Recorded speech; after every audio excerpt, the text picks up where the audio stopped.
Hey, how's it going? My name's Alex. In this video, we're picking up a load going from Moscow, Tennessee, which is where we are now, all the way out to El Segundo, California.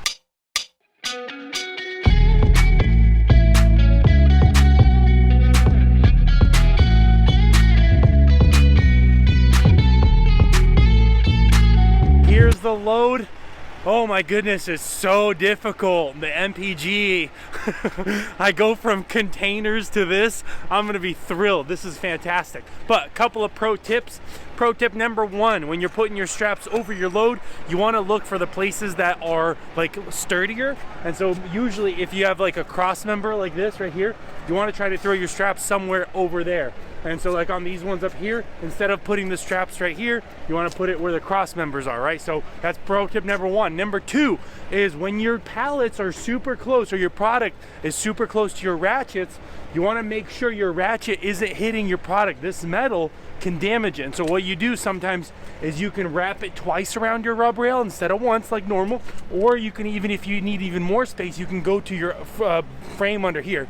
This isn't recommended because it's kind of pulling your frame outward, so you don't want to go to your frame too often, but instead of damaging your load, I think it's a fair compromise, right? So just careful with your ratchets, make sure they're not hitting your load. So those are your two pro tips. Now, this load does need a tarp, so let's unwrap that tarp right up there.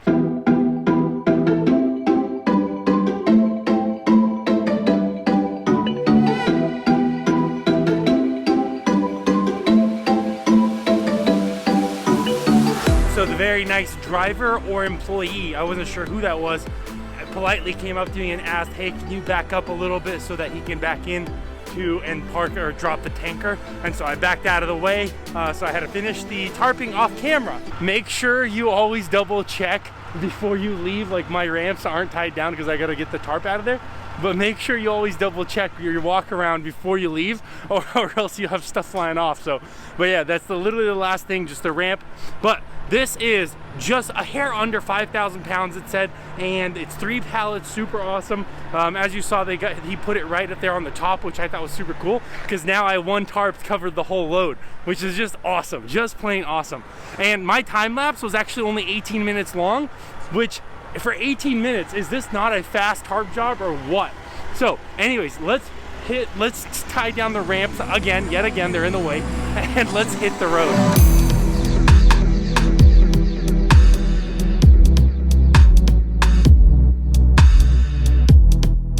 So there was this hotshot on the side of the road with his hazards on, so I, switched over, slowed down, and I'm backing up a little bit right now so I can go talk to him, see what's wrong. So let's see how we can help. What's wrong? You can't move at all? Can you go set up your triangles? Because they're required after like 5 or 10 minutes. Did you call a tow truck? That's what you're trying to do right now?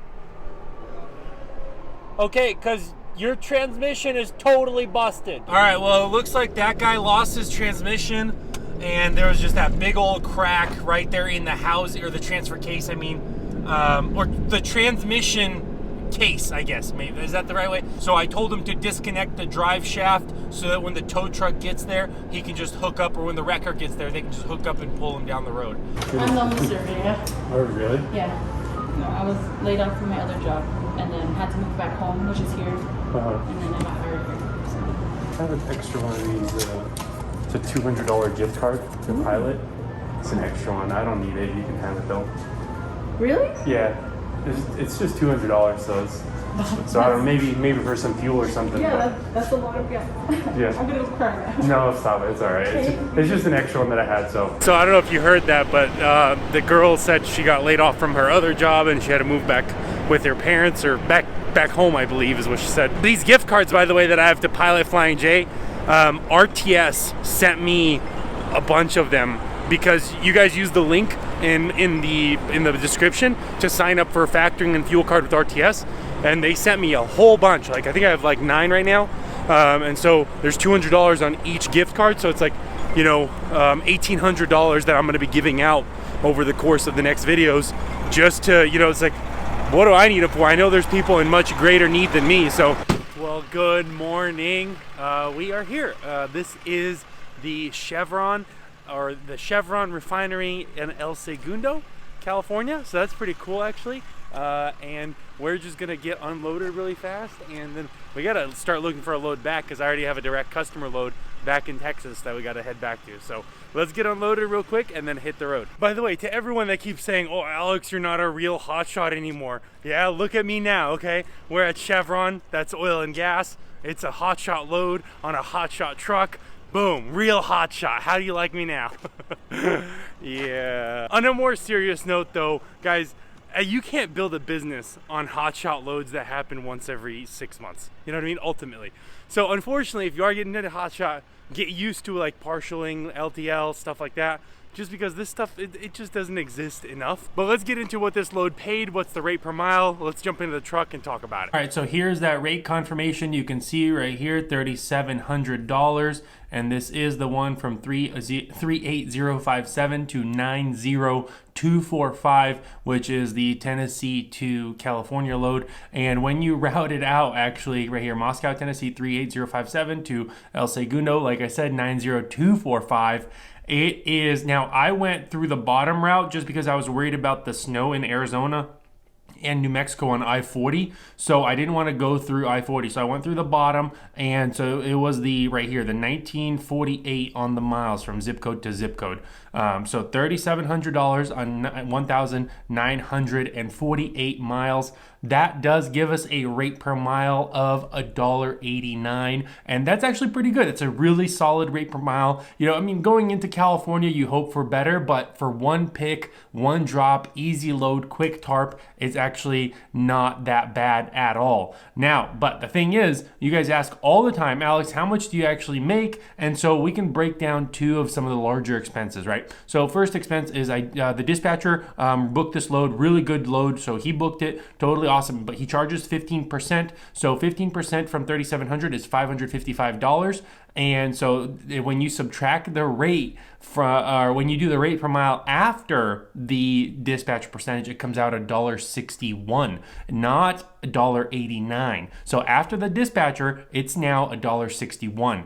Now, you guys are also probably wondering, well, how much is the fuel bill and something like that? So I believe, right, so after the dispatcher is $3,145, but here's the situation with the fuel. So I did my 2 container deliveries in Kentucky, and then I filled up in Indiana right before Kentucky, and then I did my delivery. So if we count the Indiana fill up, but we don't count the Lake Havasu City, Arizona fill up, then what that'll kind of like equal out, because from Ehrenberg, I went in and out of California and I didn't fill up in California. So that's why if you count these 1, 2, 3, 4, right? If you Indiana, Weatherford, Texas, Van Horn, Texas, and Ehrenberg, if you count those 4, that gives us a total of $901.47 for fuel. Okay, so now when you subtract the dispatcher $555, the fuel for $901, you get a whopping total of $2,244. Now, let's say you're doing the enterprise rental, or you're setting aside money as if you're doing the enterprise rental. That would cover your truck payment and your fuel. So 22 cents a mile on roughly almost, what was it, 2,000 miles or something like that. That's another 10, goodness gracious, I don't even know how to do math. I can't even do math on the spot. That's why I crunched the numbers in advance.